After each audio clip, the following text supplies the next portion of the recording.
Hey, Jason Rice here, Lotpop, and want to do a quick tip. My computer, for some reason, won't go live on Facebook, so I'm doing it off the phone, no big deal. But I've been sitting on this for a little bit and kind of let this build up. But, right now it seems like a lot of dealerships, not everybody, but a lot of dealerships are starting September slow. The first week or so, maybe a lot of people had a good August, maybe a little bit of trickled into the beginning of September, but then everybody seems to be hitting a wall, or at least a lot of the dealerships that we're talking to right now, other than kind of, again, new clients that were just starting to start things up and getting more exposure on their inventory and having better months. But here's the thing, this happened last year, it's happening this year, it happened the year prior. We hit that time of the season where school starts and a lot of people are busy doing other things. I know for ourselves, we got school, we got soccer practice, we got school events. What's up, Josh? How you doing, bud? A lot of people are distracted with those things, and then right around the corner, Halloween and Christmas, you're already seeing Christmas decorations, all this stuff's happening and building up, and I think people are just a little distracted right now, and so we hit this little bit of a wall. But yet, when we try to price our car, we're trying to make some money, trying to drive some traffic. So to drive traffic, we got to get more aggressive on our pricing, get more of our inventory turning, but then we can't drop our price and get more aggressive because we own our car so high, because then the auction is slow here at the stores. Yep. And that's what I was seeing Josh commenting there. It's pretty slow at the stores. And so, we feel hesitant sometimes to drop our pricing because we paid so much for the cars, because the auction lane is still having that summer selling hangover. So wholesale is a separate market than retail. Retail actually drives wholesale. So as retail was up in the summertime, it's driving those retail numbers right now, and it's high. And you got to understand though, wholesale is two different markets. Wholesale is a national market and sometimes global. There's people from other countries buying cars and shipping them into their countries. So wholesale is a national and global market, but retail is a local, regional market at best. Okay, so I bring that up because obviously last year the hurricane, this year the hurricane, praying for those people there, especially that lady with that 14-month-old. It's horrible. But you have the hurricane's going to affect the wholesale market. But here's the thing. I dealt with a lot of dealers in Texas last year as that hit, not necessarily on the coastlines, but dealers were thinking, and holding out on some cars because they're hoping that retail push would come and they can maybe ask or get a little bit more for their cars, supply and demand dynamics. But think about it, all those people being affected and those vehicles being affected in those hurricane markets, that's only on the retail in there, locally, regional at best. Those people need to replace their cars. One. Two, they're going to do it quick. The first thing somebody's going to do is replace their vehicle. Other than food and clothing, they need to get a car to get back to work, get back to their house, get things going. And so that little retail market's going to happen quick, but it's going to be local. So I bring that up again because if you're in Missouri and Ohio and all these other markets, your wholesale lanes are going to go higher because of the supply and demand dynamic. It's already high, and then we got this crunch in availability. So they're going to go higher. But yet we're slow, and so we want to drop our pricing, but we're thinking, well, man, I'm paying so much at the lane, why I can't drop my pricing and I won't be able to make any money at all.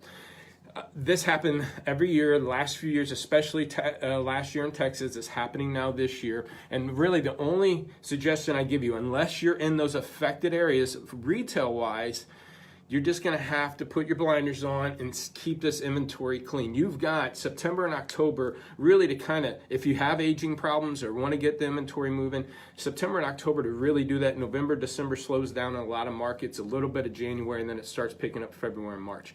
So if you don't have your inventory cleaned up going into November and December, you might end up having to just hold and hope until that tax season starts building up.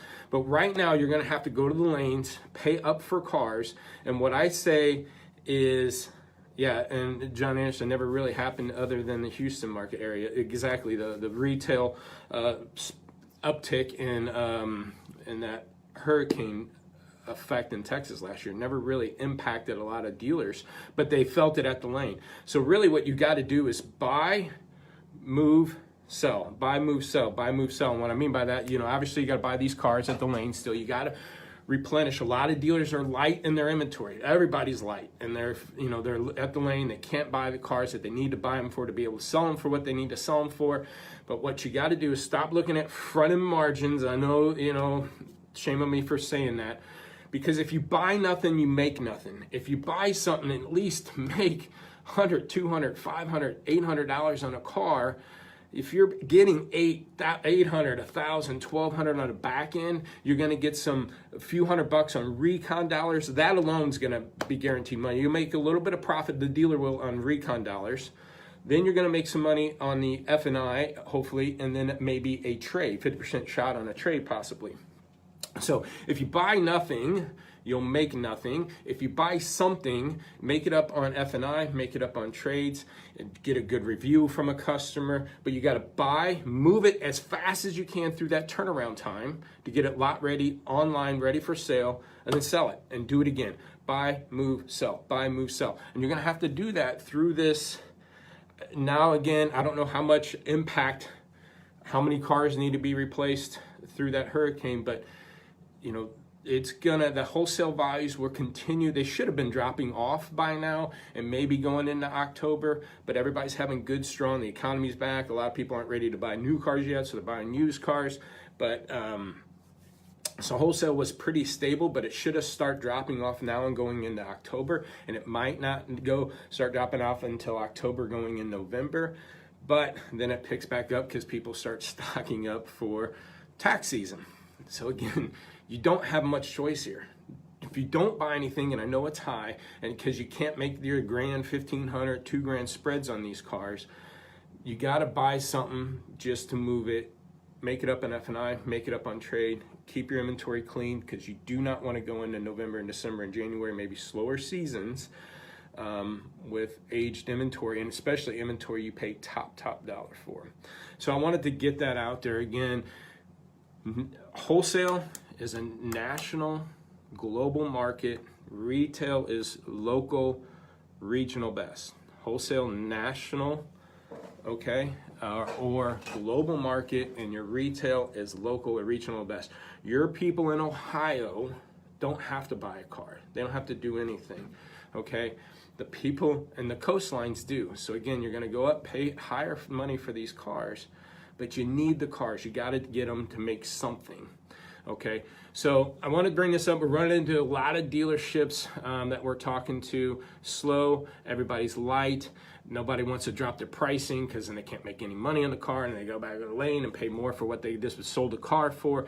That thing's okay. And the only thing I say is, okay, then don't sell the price, sit on it. Okay, it's not a museum. Let's get these cars moving. It's a depreciating asset. Right now, everything's moving good, but we don't know. We do know what's coming around the corner. We know winter's coming around the corner. It tends to slow things down, but just keep the blinders on, get that inventory cleaned up, buy, move, sell. Buy it, move it as fast as you can through your turnaround process, sell that car, get off of it. Very repetitive here.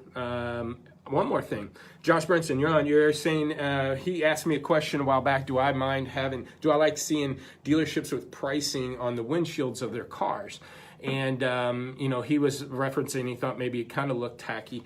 I think having prices on your windshield, on the front line especially, is really good. I just remember driving around as a teenager into my 20s and 30s, before I even got in the car business, but driving around and seeing a car in the front line of a lot going, oh wow, that car's only 15 grand. And it piqued my interest because I seen that price. In the comments here, Nick, I seen you, turn equals gross.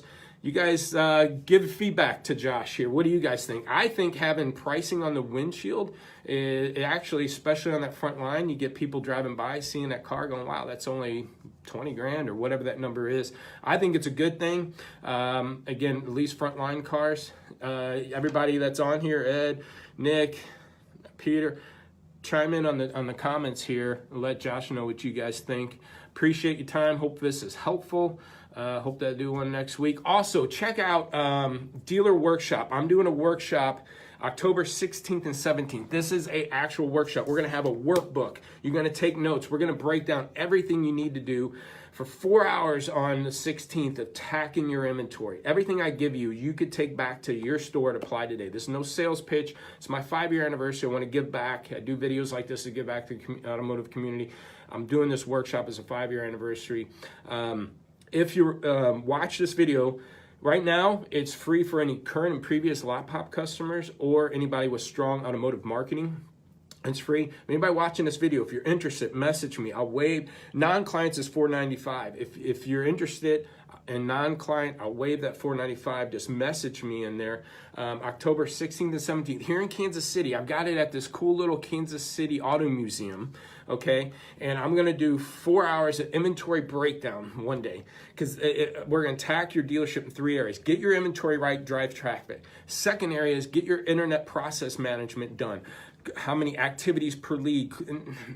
We're gonna go over closing percentage, but in a deeper dive, we're gonna look at how the inventory affects your internet leads and your closing percentage, to where closing percentage isn't relevant as much, and it's not a very accurate metric to track once you start throwing in the inventory. So for 4-hour deep dive, it doesn't matter if you're in Vin Solutions, Dealer Socket, E-Leads, a deeper dive on what you can and should be tracking, especially with the inventory involved, because a lot of CRMs don't talk about the inventory. 4-hour deep dive there, and then 4 hours of marketing, Google Analytics, pay-per-clicks, social media, things like that. I got John Paul Strong. It's a 40-year marketing firm from Strong Automotive, going to be there for the second half. So if you're interested, check it out, dealerworkshop.com. Pretty easy URL. No pitching, just giving back. Great workshop. This isn't a conference. This is let's roll up our sleeves, get down and dirty, talk about inventory and what you need to do, both inventory, internet, and marketing. So check that out, dealershipworkshop.com, YouTube channel, lotpop.com, about over 100 video tips on there. Again, hope this is helpful. Talk to you next week.